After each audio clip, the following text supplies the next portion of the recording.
The Death Day Party, Chapter 8. October arrived, spreading a damp chill over the grounds and into the castle. Madame Pomfrey, the nurse, was kept busy by a sudden spat of colds among staff and students. Her pepper up potion works instantly, though it left the drinker smoking at the ears for several hours afterwards. Ginny Weasley, who had been looking pale, was bullied into taking some by Percy. The steam pouring out from under her vivid hair gave the impression that her whole head was on fire. Raindrops the size of bullets thundered on the castle windows for days on end. The lake rose, and flower beds turned into muddy streams, and Hagrid's pumpkins swelled to the side of garden sheds. Oliver Wood's enthusiasm for regular training sessions, however, had not dampened, which was why Harry was to be found late one stormy Saturday afternoon, a few days before Halloween, returning to Gryffindor Tower, drenched to the skin and splattered with mud. Even aside from rain and wind, it hadn't been a happy practice session. Fred and George, who had been spying on the Slytherin team, had seen for themselves the speed of those new Nimbus 2001s. They reported that the Slytherin team was no more than 7 greenish blurs shooting through the air like missiles. As Harry squelched along the deserted corridor, he came across somebody who looked just as preoccupied as he was.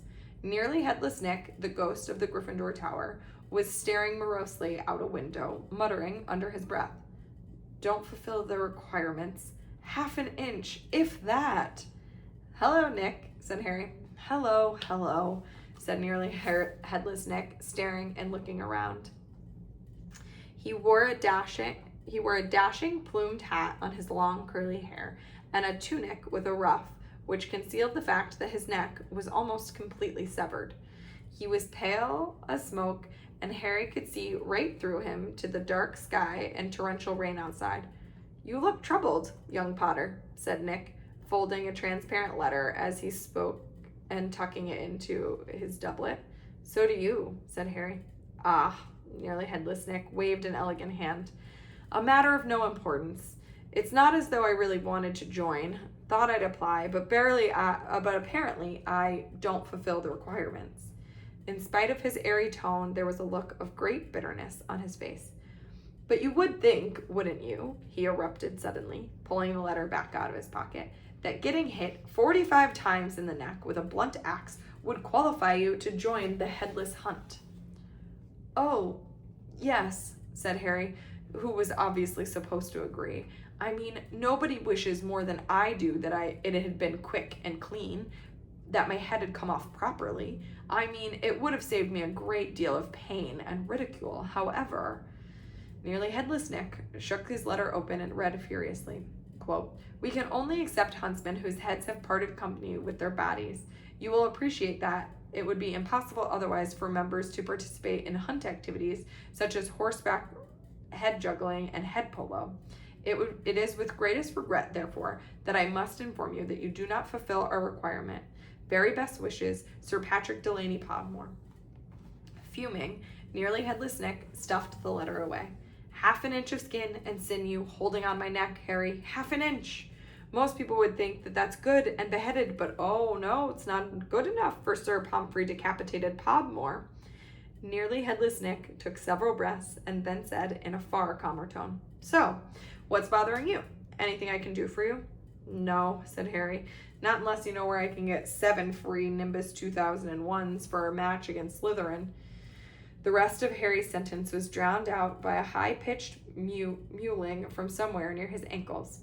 He looked down and found himself gazing at a pair of lamp-like yellow eyes. It was Mrs. Norris, the skeletal gray cat that was used by the caretaker, Argus Filch, as a sort of deputy in his endless battle against students.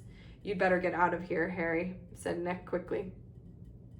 "Filch isn't in a good mood. He's got the flu, and some third years accidentally plastered frog brains all over the ceiling in Dungeon 5. He's been cleaning all morning, and if he sees you dripping mud all over the place..."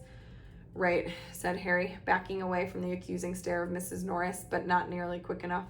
Drawn to the spot by the mysterious power that seemed to connect him with his foul cat, Argus Filch burst suddenly through the tapestry to Harry's right, wheezing and looking wildly for the rule breaker. There was a thick tartan scarf bound around his head, and his nose was unusually purple. Filch! He shouted, his jowls a-quiver, his eyes popping alarmingly as he pointed to the muddy puddle that had dripped from Harry's Quidditch robe. Oh, filth! Filth! He shouted, jowls a-quiver, his eyes popping alarmingly as he pointed at the muddy puddle that had dripped from Harry's Quidditch robe. Mess and muck everywhere. I've had enough of it. I tell you. Follow me, Potter. So Harry waved a gloomy goodbye to Nearly Headless Nick and followed Filch back upstairs, doubling the number of muddy footprints on the floor. Harry had never been inside Filch's office before. It was a place most students avoided. The room was dingy and windowless, lit by a single oil lamp dangling in a low ceiling. A faint smell of fried fish lingered about the place. Wooden filing cabinets stood around the walls, and their labels, Harry could see, that contained details on every pupil Filch had ever punished. Fred and George Weasley had an entire drawer to themselves. A highly polished collection of chains and monocles hung from the wall behind Filch's desk. It was common knowledge that he was always begging Dumbledore to let him suspend students by their ankles from the ceiling. Filch grabbed a quill from the pot of his desk and began shuffling around looking for parchment. Dung, he muttered furiously. Great sizzling dragon bogies, frog brains, rat intestines. I've had enough of it. Make an example. Where's the form? Oh, yes. He retrieved a long roll of parchment from his desk and stretched it out in front of him, dipping his long black quill into the inkpot. Name, Harry Potter. Crime, it was only a bit of mud, said Harry. It's only a bit of mud to you, boy, but to me it's an extra hour of scrubbing, shouted Filch, a drip shivering unpleasantly at the end of his bulbous nose. Crime, befouling the castle, suggested sentence. Dabbling at his streaming nose, Filch squinted unpleasantly at Harry, who waited with bated breath for his sentence to fall. But as Filch lowered his quill, there was a great bang on the ceiling of the office, which made the oil lamp rattle. Peeves! Filch roared, flinging down his quill in a transport of rage. I'll have you this time! I'll have you! And without a backward glance at Harry, Filch ran flat-footed toward the office, Mrs. Norris drinking alongside him. Peeves was the school poltergeist, a grinning, airborne menace who lived to cause havoc and distress. Harry didn't much like Peeves, but he couldn't help feeling grateful for his timing. Hopefully, whatever Peeves had done, and it sounded as though he'd wrecked something very big this time, it would distract Filch from Harry. Thinking that he should probably wait for Filch to come back, Harry sank into the moth-eaten chair next to the desk. There was only one thing on it, apart from his half-completed form. A large, glossy, purple envelope with silver lettering on the front. With a quick glance at the door to check that Filch wasn't on his way back, Harry picked up the envelope that read, Quick Spell, a correspondence course in beginner's magic. Intrigued, Harry flicked the envelope open and pulled out a sheath of parchment inside. More curly silver writing on the front page said, Feel out of step with the world of modern magic? Find yourself making excuses not to perform simple spells? Ever been taunted for your woeful handiwork? Well, there's an answer. Quick Spell is a new, fail-safe, quick result, easy learn course. Hundreds of witches and wizards have benefited from the Quick Spell method. Madame Z. Nettles of Topsham writes, I have no memory of the incantations, and my potions were a family joke. Now, after a Quick Spell course, I am the center of attention at parties, and friends beg for the recipe for my Skintellian solution. Warlock D.J. Prod of Didsbury does say, My wife used to sneer at my feeble charms, but 1 month into your fabulous Quick Spell course, and I succeeded in turning her into a yak. Thank you, Quick Spell. Fascinated, Harry thumbed through the rest of the envelope's contents. Why on earth did Filch want Quick Spell? Did this mean he wasn't a proper wizard? Harry was just reading. Lesson 1, Holding Your Wand. Some useful tips. When shuffling footsteps outside told him that Filch was coming back. Stuffing the parchment back into the envelope, Harry threw it back onto the desk just as the door opened. Filch was looking triumphant. That vanishing cabinet was extremely valuable, he said gleefully to Mrs. Norris. We'll have Peeves out this time, my sweet. His eyes fell on Harry and then darted to the quick spell envelope, which, Harry realized too late, was lying 2 feet away from where it had started. Filch's pasty face went brick red. Harry braced himself for a tidal wave of fury. Filch hobbled over to the desk, snatched up the envelope, and threw it into the drawer. Did you read? He sputtered. No, Harry lied quickly. Filch's knobby hands were twisting together. If I thought you'd read my private, not that it's mine, for a friend, be that as it may. Harry was staring at him, alarmed. Filch had never looked madder. His eyes were popping. A tick was going in and out of one of his puffy cheeks, and the tartan scarf didn't help matters. Very well, go. Don't breathe a word. Not that. However, if you didn't read, go on now. I have to write up Peeves's report and go.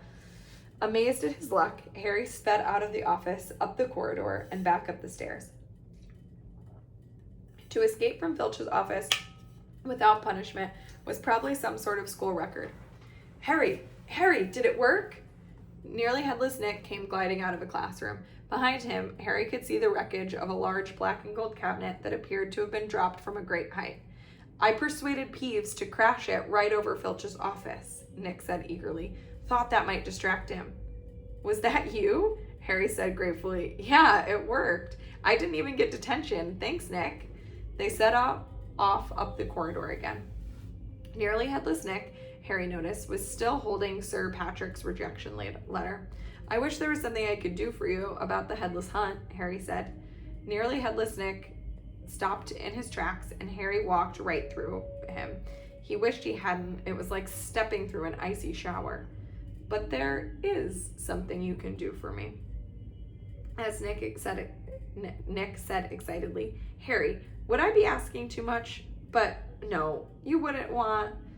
What is it? Harry said. Well, this Halloween will be my 500th death day, said Nearly Headless Nick, drawing himself up and looking dignified. Oh, said Harry, not sure whether he should look sorry or happy about this. Right.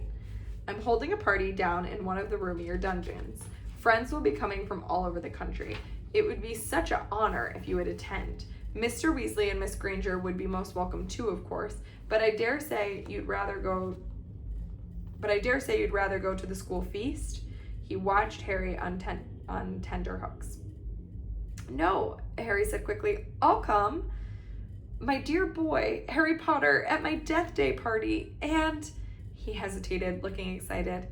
Do you think you could possibly mention to Sir Patrick how very frightening and impressive you find me? Oh, of course, said Harry. Nearly Headless Nick beamed at him.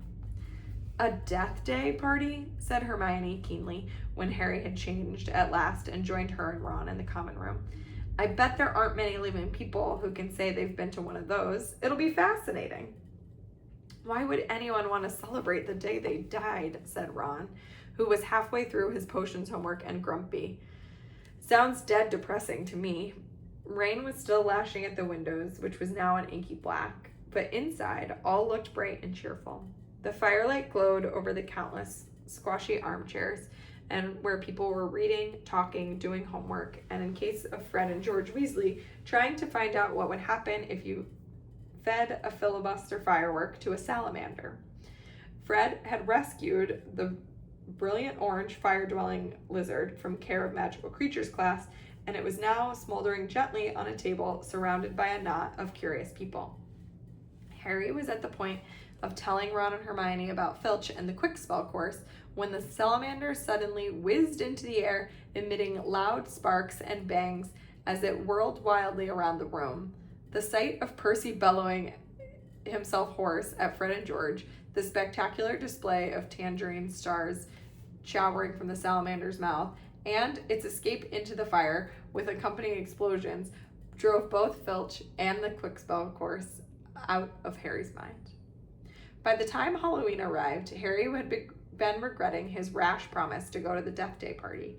The rest of the school was happily anticipating their Halloween feast, and the Great Hall had been decorated with their usual live bats, Hagrid's vast pumpkins had been carved into lanterns large enough for 3 men to sit in, and there were rumors that Dumbledore had booked a troupe of dancing skeletons for their entertainment. A promise is a promise, Hermione reminded Harry bossily. You said you'd go to the Death Day party. So, at 7 o'clock, Ron, Harry, and Hermione walked straight past the doorway to the packed Great Hall, which was glittering invitingly with gold plates and candles, and directed their steps instead towards the dungeons. The passageway leading to Nearly Headless Nick's party had been lined with candles too, though the effect was far from cheerful. These were long, thin, jet black tapers, all burning bright blue, casting a dim, ghostly light even over their own living faces. The temperature dropped with every step they took. As Harry shivered and drew his robes tightly around him, he heard what sounded like 1,000 fingernails scraping an enormous blackboard. Is that supposed to be music? Ron whispered. They turned the corner and saw Nearly Headless Nick standing at a doorway hung with black velvet drapes. My dear friends, he said mournfully, welcome, welcome. So pleased you could come. He swept off his plumed hat and bowed them inside. It was an incredible sight. The dungeon was full of hundreds of pearly white, translucent people, mostly drifting around a crowded dance floor, waltzing to the dreadful, quavering sound of 30 musical saws played by an orchestra on a raised, black-draped platform. A chandelier overhead blazed midnight blue with 1,000 more black candles. Their breath rose in a mist before them, and it was like stepping into a freezer. Shall we have a look around? Harry suggested, wanting to warm up his feet.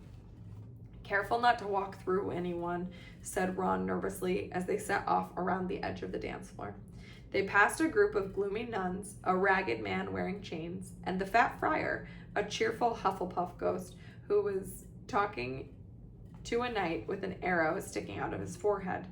Harry wasn't surprised to see that the Bloody Baron, a gaunt, staring Slytherin ghost, covered in silver bloodstains, was being given a wide berth by the other ghosts.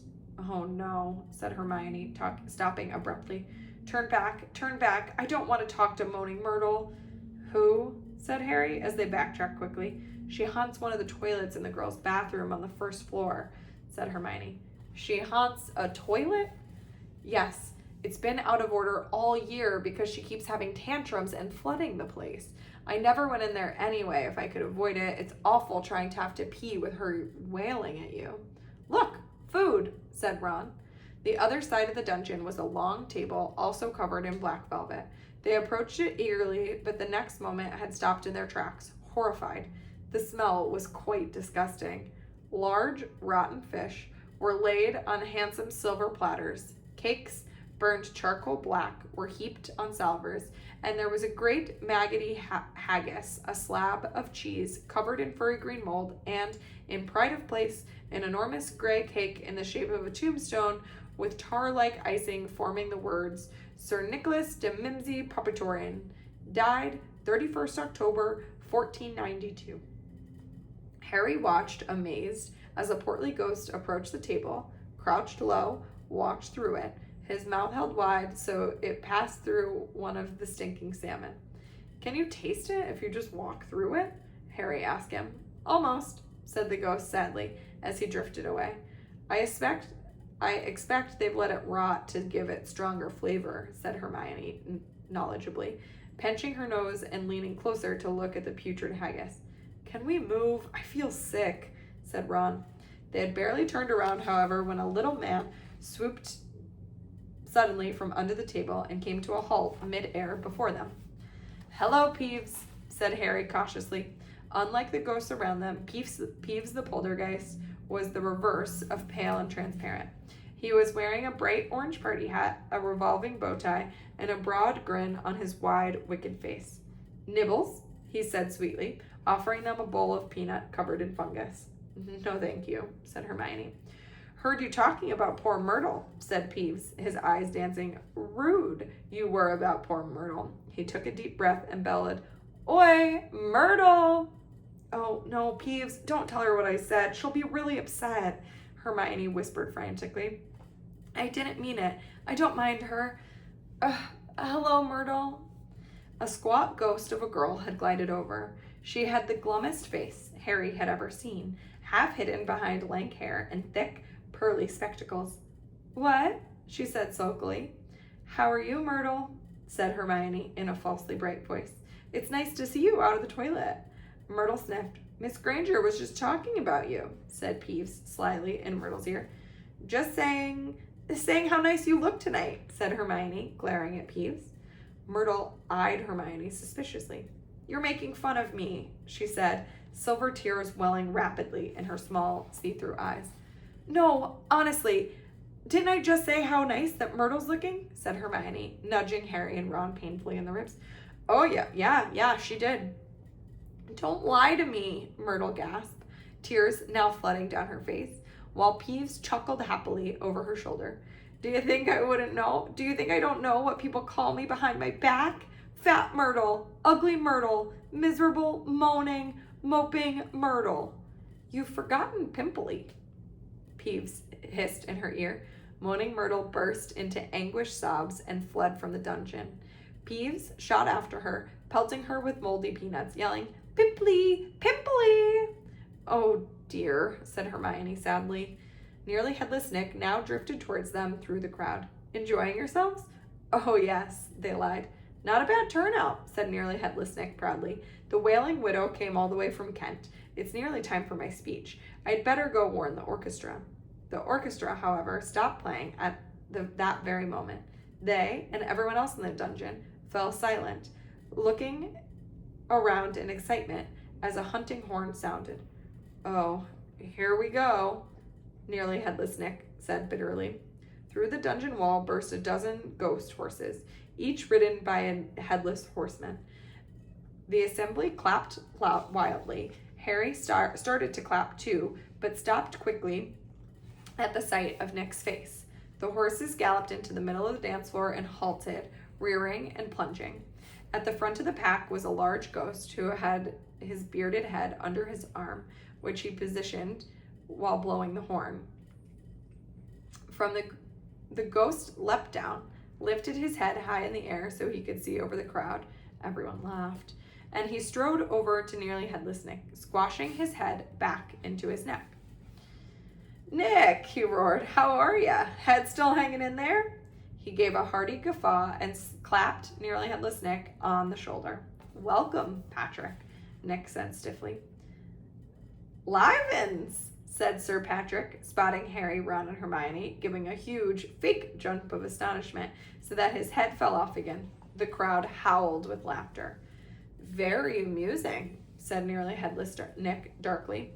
"Don't mind Nick," shouted Sir Patrick's head from the floor. "Still upset we won't let him join the hunt. I mean to say, look at the fellow." "I think," said Harry hurriedly, a meaningful look at Nick, "Nick's very frightening and, aha," said Sir Patrick's head. "I bet he asked you to say that." "If I could have everyone's attention, it's time for my speech," said Nearly Headless Nick loudly, striding towards the podium and climbing into icy blue spotlight. "My late lamented lords, ladies, and gentlemen, it is my great sorrow," but nobody heard much more. Sir Patrick and the rest of the Headless Hunt had just started a game of head hockey, and the crowd was turning to watch.